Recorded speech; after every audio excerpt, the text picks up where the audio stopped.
एक गरीब लड़का अपने क्लासमेट के घर डिनर पर जाता है। वह अपने साथ खुद की सोने की चम्मच लेकर आता है। सब लोग उस पर हंसते हैं, लेकिन उन्हें नहीं पता था कि यही गरीब लड़का जल्द ही सबसे अमीर इंसान बनने वाला है, क्योंकि सारा जादू इसी सोने की चम्मच में छुपा था। उसने यह चम्मच एक सड़क किनारे बैठी बूढ़ी औरत से 2000 में खरीदी थी। बूढ़ी औरत ने उससे कहा था, अगर वह इस चम्मच से किसी अमीर परिवार के घर 3 बार खाना खा ले तो वह उनके बेटे के साथ अपनी पहचान बदल सकता है। लड़के ने आधा विश्वास करते हुए चम्मच खरीद ली। फिर वह अपने सबसे अमीर क्लासमेट के घर पहुंच गया। आज उस लड़के की पार्टी थी, लेकिन उसे बुलाया नहीं गया था। फिर भी अपनी किस्मत बदलने के लिए वह बिना बुलाए ही आ गया। उसे देखकर सब हैरान रह गए। एक लड़का बोला, ये गरीब बच्चों की जगह नहीं है। इस लड़के का नाम पॉल था। वह स्कूल में अक्सर उसे तंग करता था। उसने पैसे निकालकर उसके हाथ में थमाते हुए कहा, भिखारी खाली हाथ नहीं जाना चाहिए। वह जानबूझकर उसकी बेइज्जती कर रहा था। तभी डेविड ने पॉल को रोक दिया। उसने कहा, जब आ ही गया है तो खाना खाकर ही जाएगा। जल्दी ही बटलर ने स्वादिष्ट खाने की टेबल सजा दी। सबको शुद्ध सोने के चम्मच दिए गए। जैसे ही उसे चम्मच देने लगे, पॉल ने नौकर को रोक दिया। उसने कहा, गरीब लोग सोने के बर्तन इस्तेमाल करने के लायक नहीं होते, और उसे डिस्पोजेबल चम्मच लाने को कहा। लेकिन लड़का गुस्सा नहीं हुआ, क्योंकि यही उसका मौका था अपनी सोने की चम्मच इस्तेमाल करने का। डेविड मुस्कुराया और सबको खाने के लिए कहा। लड़का अपनी सोने की चम्मच से जमकर खाने लगा। तभी अचानक चम्मच चमकने लगी। उधर बूढ़ी औरत ने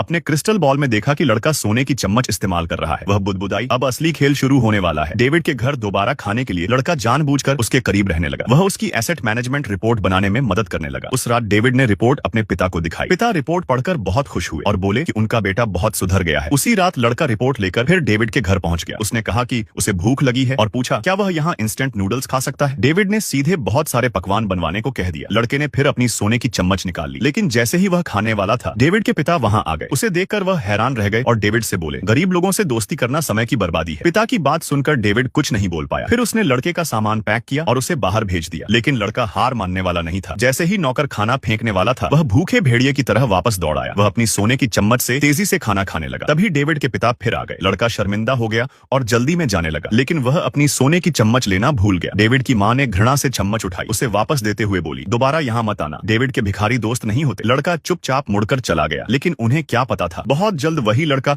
उनके बेटे बनकर इसी घर में लौटने वाला है।